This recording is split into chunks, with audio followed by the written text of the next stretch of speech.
sa Secretary Esperon, no? Nabanggit ko kanina si General Corpus, saka si Tagamulila, no? Lieutenant Tagamulila. Yun talaga masasabi namin, kami as mayors, personal decision nila yon, sarili nila. Pero kami, nung nag-defect sila, we considered them as enemies, ano? Cavaliers but enemies, because they became enemies of the state. Ang tanong ko is, yung mga na-recruit yung mga members ng Makabayan, Anak Bayan, and so forth and so on, kinusuitan nyo ba sila na, kasi gobyerno na rin kayo eh. Nakita nyo yung connection? Pareho tayong gobyerno because you became elected officials of the House of Representatives of Congress. So pareho yung situation natin. Are you ready to disown or denounce them?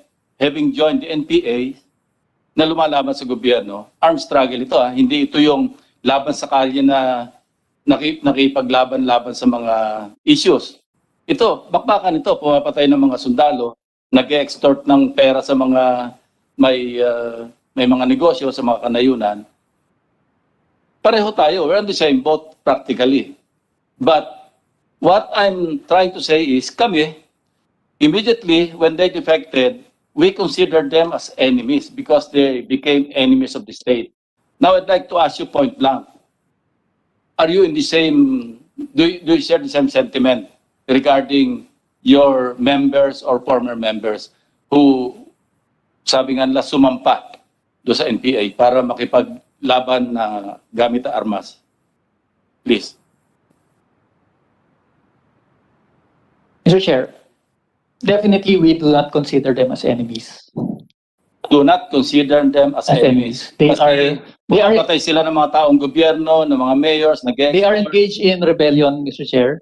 They are conducting or committing an illegal act. But we do not judge them to be enemies. Ang tingin namin, ginawa nila yon because hindi sila Well, nasasapatan. I'm sorry to say this, but I cannot reconcile. Anyway, I will not recognize Secretary Esperon. Thank you, Mr. Chairman.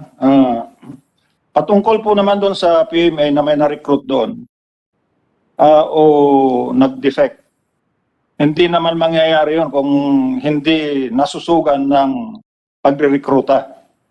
Dahil doon sa naging asawa din ni Lieutenant Corpus ay napapasama din sa mga aktivista. Kaya hindi nangyari lang yon na sa sarili niya, mag-join na ako, mag-defect ako. May recruitment na nangyari. Ngunit pagkatapos noon, ay wala nang sumunod. Kung may sumunod man, ay ami pa rin papatikusin. And we consider them as enemies of the Republic. Itong mga witness na naipresenta po namin, Mr. Chairman, Mr. President, ay makikita naman natin na galing sa hanay ng NPA na nagsimula sa kabataan, LFS, etc. Ngayon, parang sinasabi ni Mr. Casino, Congressman Casino dati, na sarili na lang decision yun. Mangyayari ba yan kung walang nagre-recruit? Mangyayari ba yan kung walang nagsimulang napasabi sila sa organisasyon? Kaya ang tingin ko, yung kanilang pag-deny na sinasabi nilang that's their personal decision, that is simply an alibi and denying responsibility for all of this.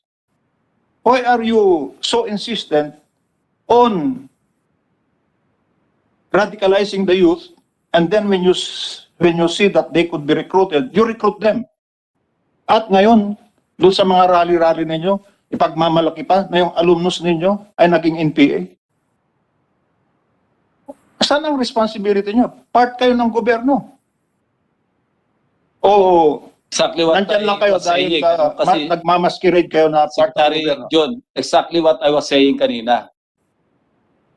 Kami, sumusweldo tayo sa gobyerno, sila sumusweldo sa gobyerno. And then, eto yung mga miyembro nila na sumampa sa NPA, na lumalaban sa gobyerno o sa estado. Yeah. Kasi armed na ito eh. I'm not talking of street parliamentarians or yung mga protest rallies na sinasalihan. Iba na ito kasi laban ng giyera na ito at nagpapatayan na. And that's why I was surprised doon sa sagot ni dating Congressman Teddy Casino na hindi nila pwedeng i-denounce. Kaya sabi ko, hindi ko kaya ma-reconcile. Yes, Yusek Lorraine. Kayo ba, Mr. Chairman. ask you a question, Mr. Chairman? do you denounce the atrocities, the inhumanities done on the Filipino people by the CPP, NPA, NDF? Do you, Mr. Chairman? Do you condemn? Sorry? Do you condemn the atrocities that have been done against the Filipino people? Of course, Yes. the NPAs who are killing civilians, who are Yes. killing policemen, And yet, who are killing military officers, who are Yes. killing former members who Yes. wanted to go back to the mainstream. Of course, I denounce them. the grief and destruction that was caused us, brought to the people by the CPP, and yet we have the Makabayan Bloc who refuse to do this, no? And this is something that I don't think we should gloss or just shrug away. Seryoso po ito, hindi po pwedeng maliitin na ang mga kongresista mismo ayaw nilang kondenahin ang dapat kondenahin ng kahit na sinong Pilipino, lalo't lalo na inihalal ng ating ng mga taong bayan. Hindi ho pwedeng maliitin yon. If I was not part of government, then I'm free not to denounce them. Pwedeng may simpatya ako sa cause, but I'm with government. So, Mr. Chairman, Noel, may I just before I explain? recognize you, si Noel muna. Ah, Then after Noel, ikaw. Konting review lang po.